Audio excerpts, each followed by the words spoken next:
Assalamualaikum warahmatullahi wabarakatuh. Halo teman-teman, perkenalkan nama saya Salsabila Prilia Putri. Saya dari Prodi Perbankan Syariah semester 6B, Institut Syekh Abdul Halim Hasan Binjai. Perkenalkan, nama saya Putra Madani dari Prodi Perbankan Syariah Reguler Pagi 6B. Yang saya hormati Ibu Emilia Embunsari, SOS ME, selaku dosen pengampu mata kuliah Ekonomi Moneter dan Kebank Sentralan. Di sini kami akan membahas tentang kebijakan Bank Sentral terkait peredaran uang. Video ini menjelaskan tentang sejarah, gambaran umum, sampai kebijakan Bank Indonesia dalam mengelola uang rupiah. Mari kita simak videonya. Uang bukan hanya alat pembayaran biasa. Fungsinya sudah berkembang menjadi alat satuan hitung, penyimpanan kekayaan, dan penyelesaian utang piutang. Tanpa uang, transaksi ekonomi akan sangat sulit. Uang juga menjadi simbol kedaulatan negara. Bank Indonesia sebagai bank sentral yang berdiri pada tahun 1953 hasil nasionalisasi The Jeffs Bank.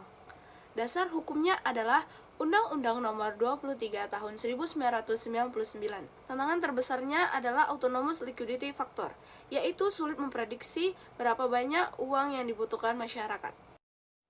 Permintaan uang masyarakat dipengaruhi oleh 5 faktor, yaitu 1.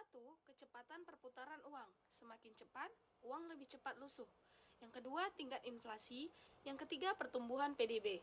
Yang keempat, kondisi sistem perbankan, misalnya isu bank bangkrut. Dan yang kelima, ada pengaruh musiman seperti hari raya, gaji, dan akhir pekan. Nah, kelima faktor ini membuat Bank Indonesia harus sangat cermat dalam merencanakan pengedaran uang. Adapun tujuan kebijakan pengedaran uang. Yang pertama, memenuhi kebutuhan uang dalam jumlah yang cukup. Yang kedua, menjaga kualitas uang agar tetap layak edar. Dan yang ketiga, mengatasi pemalsuan uang. Nah, langkah-langkahnya meliputi penetapan jumlah uang, pemetaan wilayah, perhitungan uang rusak, dan penyediaan stok optimal baik untuk kondisi normal maupun darurat. Nah, mari kita lihat sejarahnya. Pada 24 Januari 1828, The Jeffs Bank didirikan sebagai bank sirkulasi di masa Hindia Belanda. Bank ini memiliki monopoli pengeluaran uang kertas. Pada tahun 1953, bank ini dinasionalisasikan menjadi Bank Indonesia seperti yang kita kenal sekarang. Adapun misi Bank Indonesia dalam pengedaran uang, yang sangat jelas, yang pertama itu memenuhi kebutuhan uang rupiah di masyarakat dalam jumlah nominal yang cukup, jenis pecahan sesuai, tepat waktu, dan kondisi layak edar. Uang yang diterbitkan harus memiliki 4 karakteristik penting. Yang pertama, user-friendly, yang kedua, tahan lama, yang ketiga, mudah dikenali, dan yang keempat, sulit dipalsukan. Untuk mewujudkan misi tersebut, Bank Indonesia menjalankan beberapa kegiatan strategis. Yang pertama adalah penerbitan uang baru dengan perencanaan yang matang. Yang kedua, kebijakan stok uang yang optimal. Yang ketiga, sistem distribusi yang efektif. Dan yang keempat, melibatkan perbankan dan lembaga lain melalui cash center, penukaran uang, dan teknologi informasi. Manajemen pengedaran uang. Manajemen pengedaran uang menggunakan fungsi POAC, yaitu planning, organizing, actuating, dan controlling. Siklus hidup uang rupiah terbagi menjadi 4 fase: 1 pengeluaran, 2 pengedaran, 3 pencabutan dan penarikan, 4 pemusnahan. Pengeluaran uang dan desain uang. Setiap kali mengeluarkan uang baru, Bank Indonesia melakukan perencanaan yang sangat detail.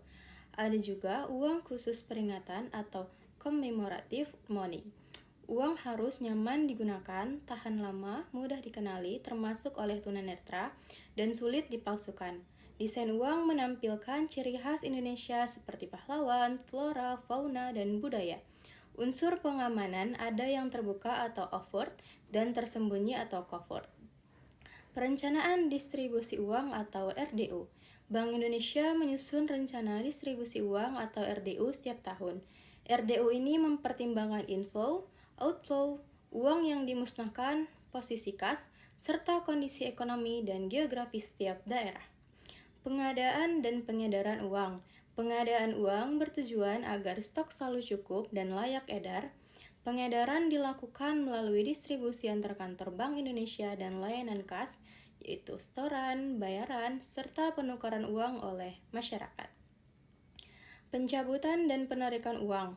Uang yang sudah dicabut dari peredaran tidak boleh diedarkan lagi meskipun kondisinya masih bagus.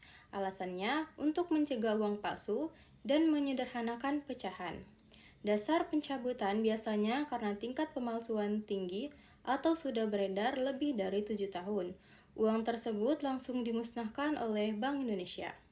Kesimpulannya, jadi dapat disimpulkan bahwa Bank Indonesia menjalankan kebijakan pengedaran uang secara sangat terencana, sistematis, dan aman. Tujuannya adalah mendukung kelancaran perekonomian nasional sekaligus menjaga kepercayaan masyarakat terhadap rupiah. Seluruh siklus dari emisi hingga pemusnahan dikelola dengan baik. Terima kasih telah menonton video ini. Semoga materi bab 2 ini membantu kalian memahami peran Bank Indonesia dalam mengedarkan uang. Jika ada pertanyaan, silakan tulis di kolom komentar. Jangan lupa like, share, dan subscribe. Saya tutup dengan wabillahi taufik walhidayah. Wassalamualaikum warahmatullahi wabarakatuh. Bye-bye guys.